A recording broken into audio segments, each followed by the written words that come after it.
I don't agree with some of these posts online claiming that those of us that are continuously and ruthlessly abused in any way, shape or form, right, that we should automatically forgive these people day in, day out. No. From my perspective, that is not the case at all. Because one thing I've learned is if you give people, especially these said people, right, the gift of forgiveness, yeah, they will use that to their advantage in order to go with the abuse and the repeated cycles day in, day out, without thinking of the punishments nor consequences to their actions. It's unfortunate, the type of world we live in, but forgiveness, within many people's eyes, is deemed as weakness. And this is why I struggle to forgive people. This is why I struggle to allow people within my life and my circle. Because I see through the bullshit in people.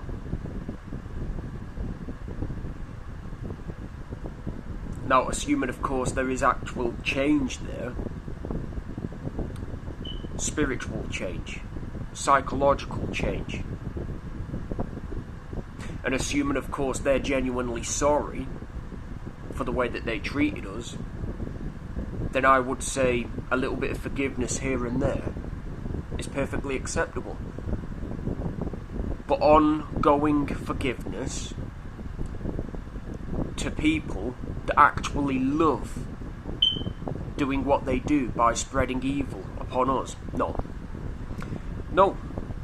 When are you people going to learn that excessive forgiveness onto the wrong people is nothing more than a free pass for them to repeat the same old cycles, without thinking of the punishments nor the consequences to their actions? In other words, these people will never change. They will never change. Maybe 4, 6, 8, or even 12. Yeah, there's a high probability that they may well change within time.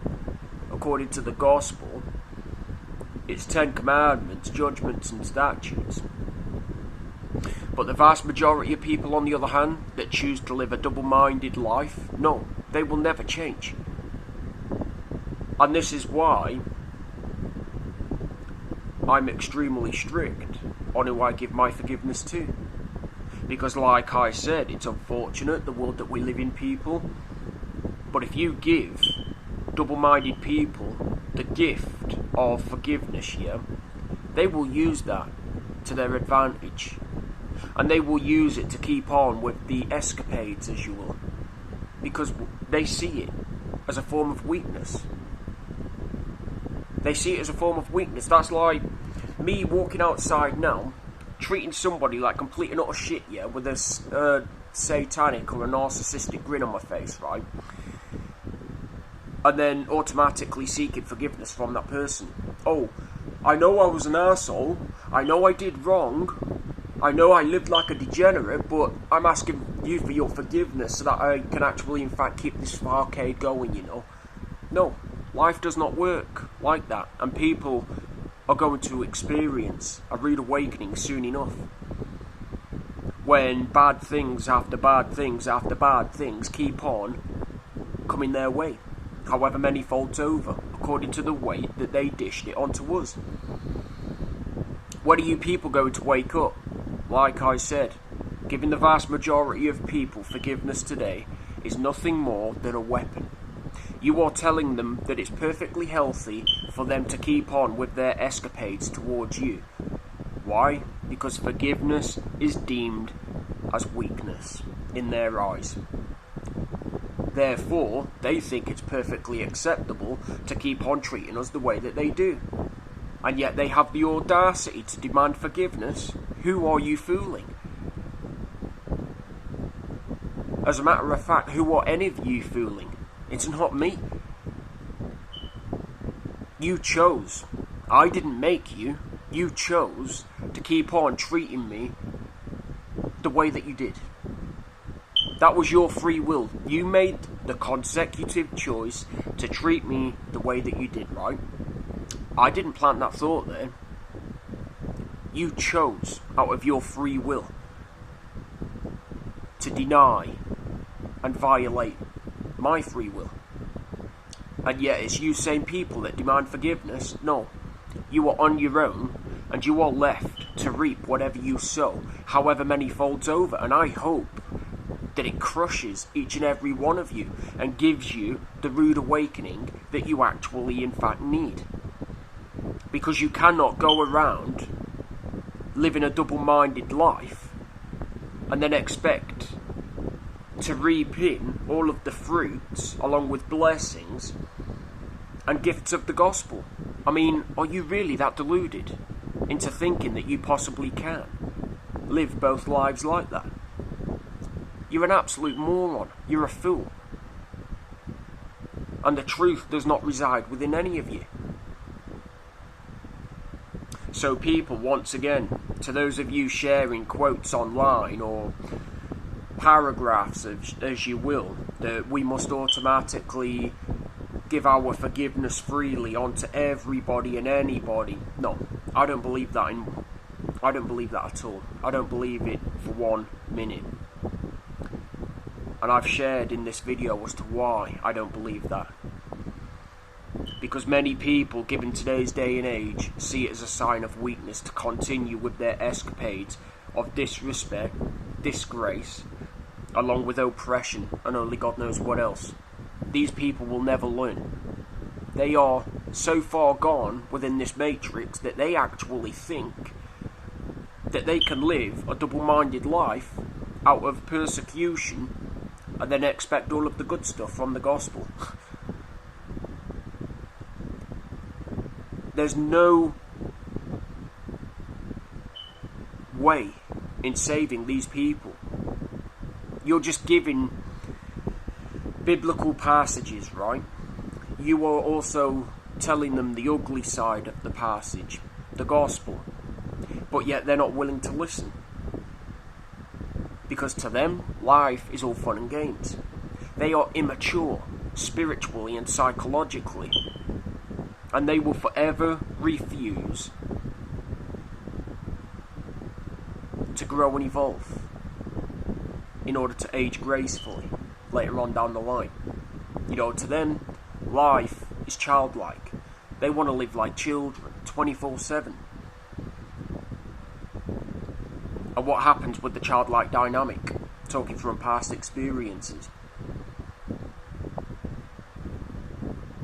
If you're not getting the attention that you require from, say, your non-biological fathers, or mothers for that matter, you result in sheer hatred, and you will do anything you possibly can just to get that attention. Pathetic. This is why I don't follow the system like everybody else, because I see through people. You're too predictable. Too predictable. You know, you're living the same old lives as one another. Now who's the clown? Each and every one of you are. Living the same life, built upon lies and deception. While the real one, right here on the other hand, despite his many battles, keeps on living in truth. Keeps on speaking the biblical truth. Passes on information that he's learned over the years through the degeneracy of other people. Now, I'm a firm believer in gifting forgiveness where it's due if it's genuinely earned. But if people, like I said, are living double-minded lives and they're transgressing upon my boundaries day in, day out, and they're trying to sway me from my faith, and yet they have the audacity, along with brass neck, to demand forgiveness, that is not going to happen. I will keep on ghosting, rejecting, and abandoning you as though you meant nothing. With no compassion, no empathy, not even a single teardrop. Because you've earned it, people. You've earned this behaviour by living like double minded kindergartens. You have earned this behaviour by living like degenerates, reprobates. And you are in for one rude awakening when reality hits you time and time and time again. That you can't go around doing evil onto those of us that are trying to get our life in order and then expect to live the good stuff, to receive the good stuff that the Bible promises. No. Life does not work like that. It will, however, keep on teaching you by punishing you day in, day out, with bad things after bad things after bad things after bad things repeated.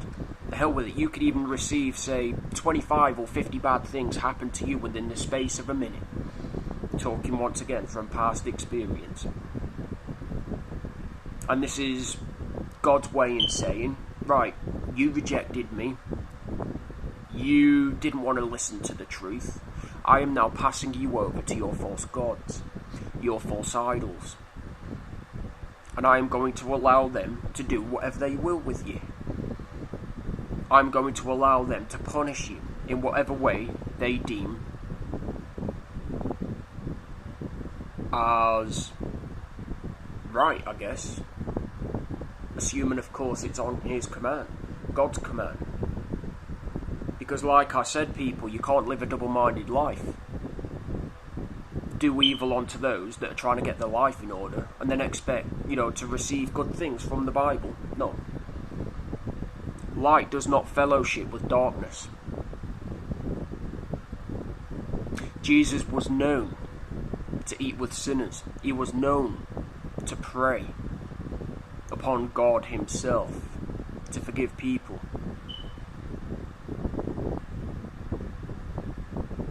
But he didn't fellowship with them. There's a big difference, and this is what people need to learn and understand, as well as take into consideration. And if people want my forgiveness, my question is, what do you bring to my table? What do you bring to my table? Because I know many people out there only want my forgiveness so that they can keep on with this farcade. And I'm putting my foot down and I'm saying, no, that is not going to happen. Never in a million years. Because like I said, I am not having my gift of forgiveness trampled by moronic people that can't even think right, nor live right, as well as act right. What do you bring to my table? And I'm not necessarily referring to finance or materials either. While they play a role, that's not the most important thing. I'm referring to this up here and up here. What do you bring to my table? Do you bring drama? Do you bring foolishness, stupidity, degeneracy?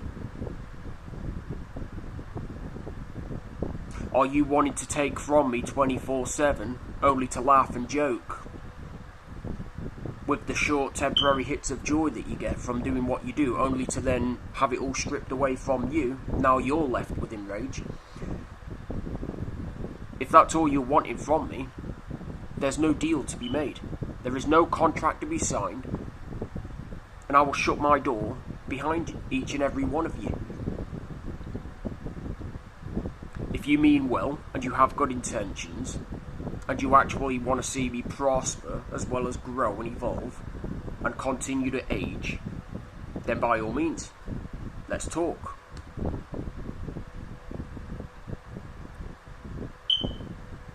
Too many snakes, given today's day and age, man. They think they can have these gifts of, say, I don't know, forgiveness, right?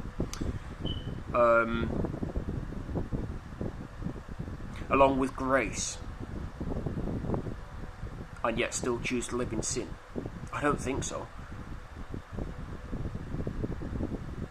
So many Christians, or so-called Christians out there today, they think, oh, well, I'm under God's grace, so I might as well continue to live in sin.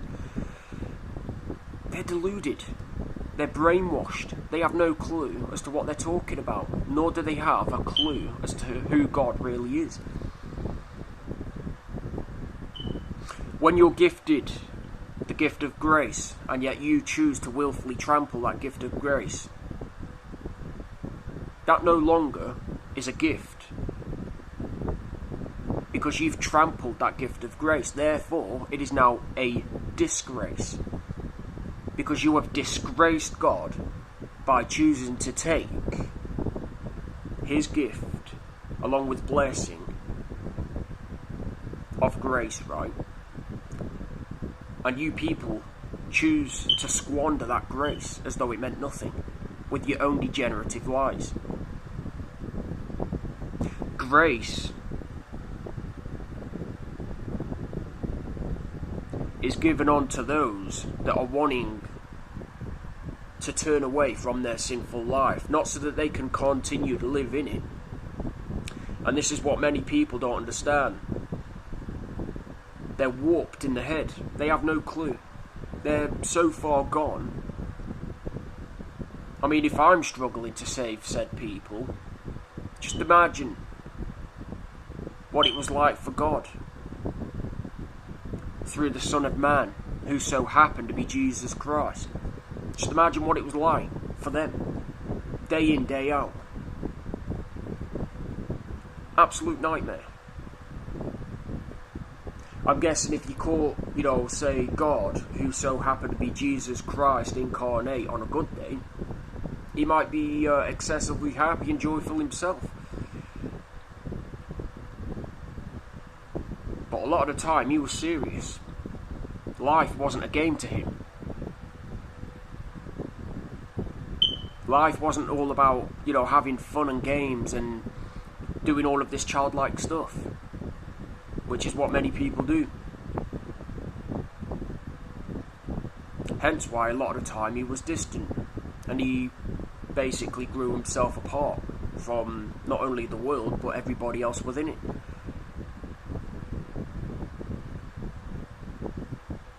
The more I understand human psychology, the more I actually understand people of this world today, the more disappointed I really and truly am within people on a whole. If you want gifts and blessings of the gospel, people, then you are going to have to start living as well as acting as though you do. And what do I mean by that? Do I mean by living a double-minded life, where you think you can live in sin, be the girlfriend of Satan, but yet still demand the good stuff from the gospel? No, fam. Don't get it twisted. Because you're living like degenerates. You're living like reprobates. I'm referring to throwing away your old lives by picking up the cross spiritually and dying to your prides and egos in order to live correctly, biblically.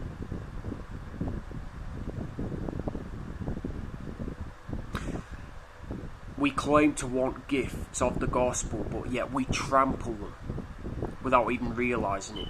Talking from past experiences, and on occasion present experiences. We trample these gifts thinking it's funny in the moment, but it's not funny. If anything, it only provokes God onto wrath, frustration. And if that's the path people want to go down, then by all means, you welcome that into your life. Because let me tell you now, by living like a degenerate, by living like a reprobate, by choosing to make a mockery of God, all you will reap in your life is frustration, along with wrath upon yourself. It's self-inflicted. Just like putting a needle to the skin. Self-inflicted. Just like smacking your head with a slipper. Not that I'm recommending anybody does that. Once again, self-inflicted. Just like these things that we do upon ourselves can also be avoided. It all comes down to mindset, but once again, this is what people fail to understand. Because they're so far gone that they can't even save themselves.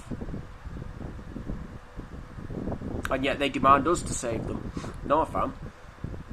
We tried and we tried time and time again, only for you to make a mockery of us and to treat us like a laughingstock.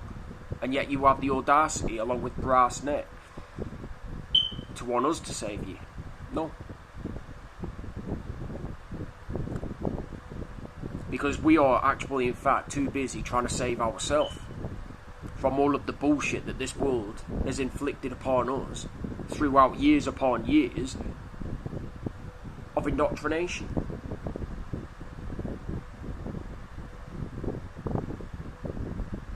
It's a wrap.